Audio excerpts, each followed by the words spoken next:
How the fuck's it going, everyone? Back today with another video. Hope yous are doing well. Hope you're enjoying your weekend / bank holiday weekend as it is here in the UK. Today, I'm coming back with basically 5 death metal recommendations. A lot of these I have shown at some other point before in previous vids gone by, but I've gotten several new subscribers since the last time I did show any of these. So I'm just going to kind of rant and rave for my own entertainment, my own enjoyment here, and hopefully a lot of you kind of find some new stuff to listen to, or this encourages you to pick them back up and give them another spin if you already own or know these records. I do also have one record that I've just gotten in, a record that I have spoken about before on a CD that I showed in a previous video as well. But yeah, as I say, the record came in and I am dying to talk about it and show it here. So I will kind of go through the aesthetic and the sort of cosmetic aspects of that release, and I'll go through that first. But yeah, as I say, 5 records to show here, 5 recommendations. Sit back, relax, and enjoy the gore, my friends. First off though, what's going on in the background? This is Skinless out of the USA with their 5th full-length album entitled Only the Ruthless Remain. So this is a brutal death metal band, one of the most celebrated and well-known brutal death metal bands in the subgenre, I would say. Really, really good, straight to the point, kind of detuned brutal death metal, basically. If you like your low growls, if you like your chunky, crunchy riffs, if you like that kind of almost at times sluggish drumming, but with some great diversity, some fantastic, almost hardcore-esque, like 16th note snare cracks here and there, then you will really dig this. It's a great time if you just like the kind of death metal musicianship, and especially in that brutal sound space. Really pummeling, really, really brutal and hefty and brooding and imposing. Just an excellent time all round. That's Skinless. Only the Ruthless Remain. Your boy's gonna sneeze. Ugh. Hay fever season. It's getting miserable. First up is the record that I referenced just before. So this has just come in. I am dying to be demonetized for this one. But yeah, as you can see, this is Macabre out of Illinois with their 3rd full-length album, simply entitled Dahmer. So yeah, this band is basically a kind of death grind band with kind of thrashy elements here and there, lots of emphasis on punk, I would say, but this is like a satirical concept album all about the kind of killing spree of Jeffrey Dahmer back in the 80s. This is factually correct. However, the lyrics are done in a way where you can like have a laugh with them. They're not taking this too seriously. There are lots of like sort of children's songs and nursery rhymes and things that are where the lyrics are twisted so that they fit the Jeffrey Dahmer story. So, for example, we've got Jeffrey Dahmer and the Chocolate Factory on here, which is, of course, a piss take of Charlie and the Chocolate Factory, one of the Oompa Loompas songs. And yeah, the lyrics are just hilarious, so well written. Rhyming schemes are brilliant, and just everything's so singable on this. That, mixed with the fact that this is like musically absolutely brilliant, just makes this an impossible to forget experience. It is heavy, it is kind of musically enjoyable, but you do at times forget that you are listening to an album. It's almost like a musical at times, because it's just so like, I don't know, it's so comedic and so upbeat despite some of the content that they're going for here. So this is completely chronological, and it just tells the full story of his horrific killing spree and everything that kind of preceded it, and indeed his death at the hands of Christopher Scarver in jail. So yeah, musically, vocally, we've got some brilliant kind of, they're not quite falsettos, but they're really like unhinged, like high-pitched, like, I don't know. I don't really know how to describe them. They're almost clean vocals, but it's almost like a cry. And he just sounds completely demented, completely out of his mind. And it really fits the kind of comedic aspect of this record. We've got death growls here. which work brilliantly, especially on tracks like The Hitchhiker, where we've got the really dense, detuned guitar tone, which is like, I don't know, it's like a mid-paced riff, which just, yeah, it's written to kind of leave your brains leaking out of your skull onto the pavement once you've listened to it. This is an absolute treat for the ears. I really dig the Jeffrey Dahmer blues, which is on here, which is really like it's like a blues track with that kind of death metal, kind of grindcore guitar tone, and it sounds so badass. Again, it's clean sung, but so well done. Fits with that kind of grindy aspect. And yeah, this is just a treat. If you do like your true crime stuff and you like learning about serial killers, you can do all of that whilst enjoying a brilliant kind of death thrash grind assault. Just a fantastic album. Eternally and universally replayable. Highly recommended if you haven't heard this before. This band can do no wrong, in my opinion. That's Macabre with Dahmer. Front cover simply shows Jeffrey Dahmer's face. I think that is a picture of him when he was in court. If I'm recognising the cover correctly, or the photo rather. Very simplistic layout. Otherwise, I do like the red and the black and white going on there. Fits perfectly. On the back, we've got Macabre's kind of logo here, but instead it's our guy with a drill bit here. Of course, we've got the drill bit lobotomy aspect of Jeffrey Dahmer's killing spree, where he tried to make his own zombie. But yeah, otherwise quite simplistic. We've got the track listing there, and this was put out through Decomposed Records and indeed Nuclear Blast. This is a recent repress. On the inside, we've got an interview with the band. I have read through that and it is very interesting. Highly recommend you read through that. It just kind of lets you know how the guys came up with the concept and how the album came to be. We've got a band photo there of the three guys out of the band. Brilliant stuff. In his PJs. In the middle, of course. Oh. Throwing things around. Chop my goddamn nose off. What's going on? We get a lyric sheet here with all the lyrics, with some bits and bobs on the back. So there's the Ambrosia Chocolate Factory there, which is kind of what Jeffrey Dahmer and the Chocolate Factory is based on. He worked there, of course. Three guys out the band. Some credits and recording information and everything. And a lovely photo of the guys tucking into a gore platter there. Absolutely fantastic stuff. This is a double LP. So I will show you the disc here. It comes on like a clear with black, white and red splatter disc. Really, really nice. And on the other side, there is a screen printing on there, and I think it is the kind of logo with Dahmer with the drill bit. You can kind of see it. That's the right way up there, but you can't see it very well. You can sort of see the drill up top here where my finger is. I'm aware I showed 3 fingers there, so just guess and hopefully you'll find it. But yeah, can't see it very well for the disc, but very cool nonetheless. This came out in 2000, by the way. I did forget to mention that. This is a great time. Just a thrill ride of gore and nastiness and serial killer fun. Go get some. That is Dahmer by the mighty Macabre. Brilliant stuff. Next up, I'm not going to show the aesthetics of any of these really, aside from the album covers. But first up, out of the death metal recommendations, I suppose I've gone with this one. So this is Baphomet out of New York, I believe, with their debut full-length album entitled The Dead Shall Inherit.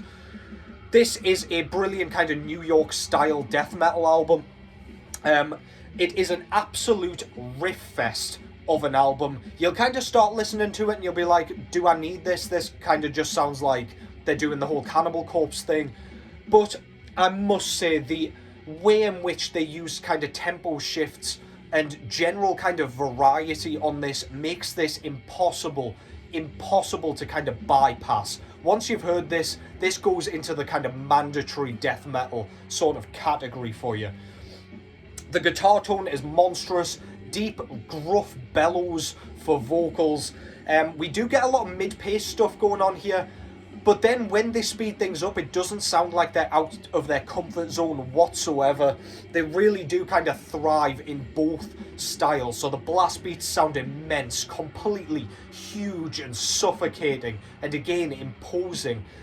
Just impossible to kind of not nod your head along to this thing. It's absolutely cranium crushing from the outset.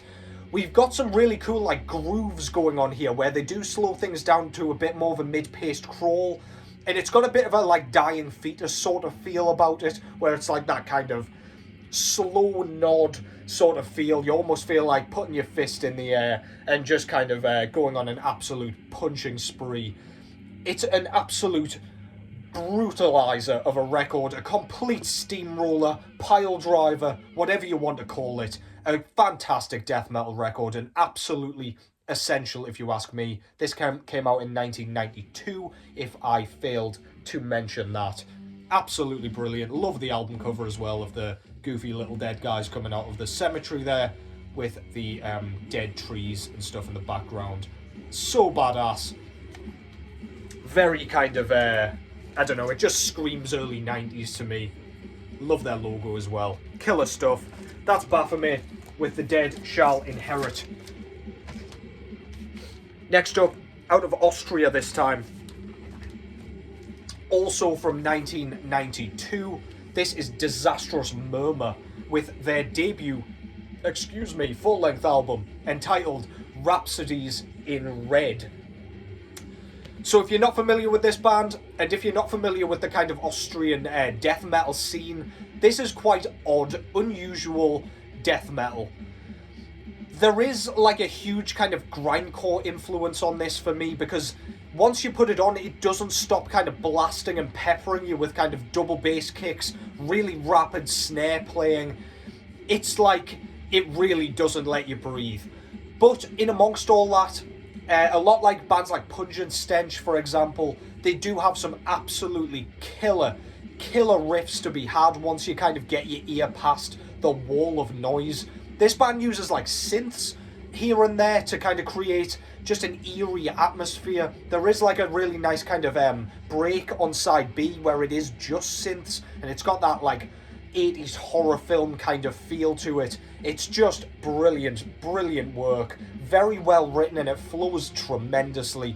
The drumming is extremely erratic on this, so you'll get like blasting passages where it is that 4/4, and it's quite easy to follow along with. However, then we get like a sort of break where it's like dotting all over the place. You don't know where the kind of beat's gonna be. You don't know where the snares are gonna come in. It's just there to kind of bamboozle you. You end up looking like this dude at the end, just completely bewildered and bamboozled, discombobulated, and like you don't have a fucking clue what is going on. Yeah, just a tremendous time all around. Vocally, it's deep growls, but then we get some like really oddly timed and oddly placed and oddly positioned sort of clean vocals where they're just kind of spoken word. Namely on Flesh Is What I Need. It's just like one line is death growls and then the next couple of words is like a couple of spoken words. Very unusual, but very akin to that Austrian sound. They just didn't give a fuck, they just did whatever the hell they wanted, and this is very much in that vein. If you like brutality, if you like just a complete audio mess, but you love that kind of death grind sort of feel, then go and give this a whirl if you haven't already. If you like bands like Disharmonic Orchestra and Pungent Stench, go and give this a whirl if you haven't already. As I say, 1992, Disastrous Murmur with Rhapsodies in Red. Splendid stuff. Next up, 1991 this time. I've gone with this one out of the Netherlands. So this is Gorefest with their debut full-length album entitled Mind Loss. So this is one of the most kind of well-known death metal bands coming out of the Netherlands. This is one where, again, you'll stick it on and be like, okay, it's death metal. But to me, the sound of this band is so, like, crushing. It's got a kind of guitar tone that resembles that kind of girder bending sort of feel to me. It just sounds so like mechanical and just overbearing. Really, really cool. To go with that, we've got some fantastic drumming, which is really diverse, really interesting and intricate. It really doesn't just kind of stick to blast beats or stick to like a mid-paced kind of death march. It has tons of like flair, tons of great ride work going on this one, and it really does kind of work to maintain your intrigue and interest throughout. Great solos on this as well. Something about the guitar tone and the way in which like the melodies are created and written is really like funerary. It's almost like a death march of some kind. It's like, it almost feels like it's summoning skeletons out of the graveyard with every single like tasty lead lick. It's absolutely sensational. Really good kind of songwriting across the board. And again, if you just like that kind of death metal style, you will really dig this. There is nothing here that you will not like if you kind of like any of the other kind of early 90s death metal bands. But I can't stress enough how absolutely gargantuan that guitar tone sounds on this thing. It is absolutely building demolishing. Phenomenal stuff. Gorefest out of the Netherlands, 1991, Mind Loss. Celebrated for a reason, for sure. And finally, this is a record that I often get in comments when I'm doing like top 10 whatever or top 5 whatever, and for very good reason. I do own it, so this is kind of proof that I have it and do indeed love it.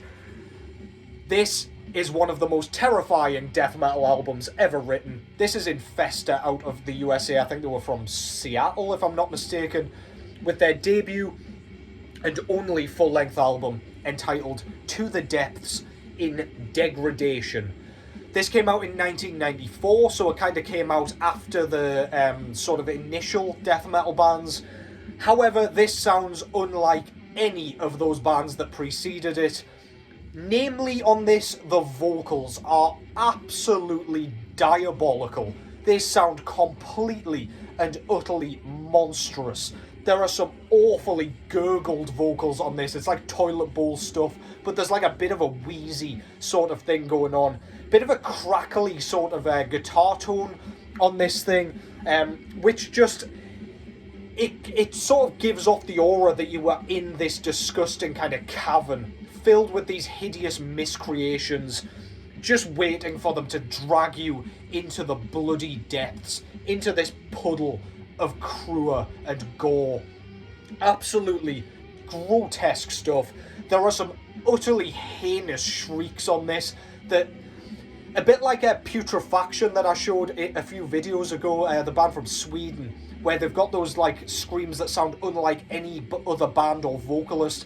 The shrieks on this, I can't name a single vocalist that makes noises like this. It sounds the furthest thing away from human, and I love that in a death metal album. I love when you just can't hear any sort of anthropogenic signs within the just sheer chaos.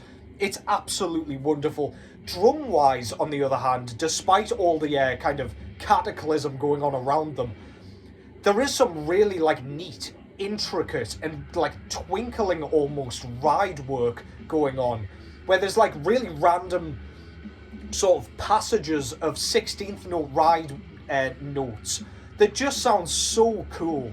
It almost takes you away from the like the nauseation. I don't know if that's a word, I just made it up. It is now.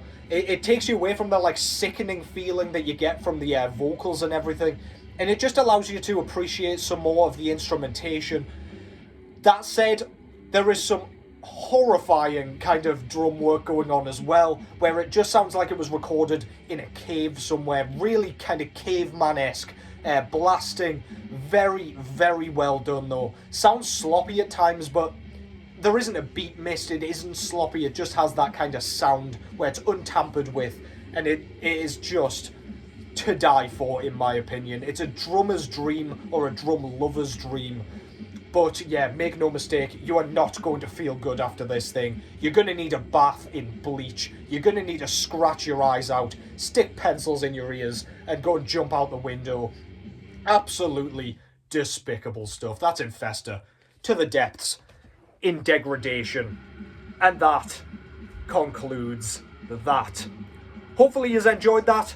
Let me know in the comments if you found any new bands from this, or also let me know if you knew and loved them beforehand.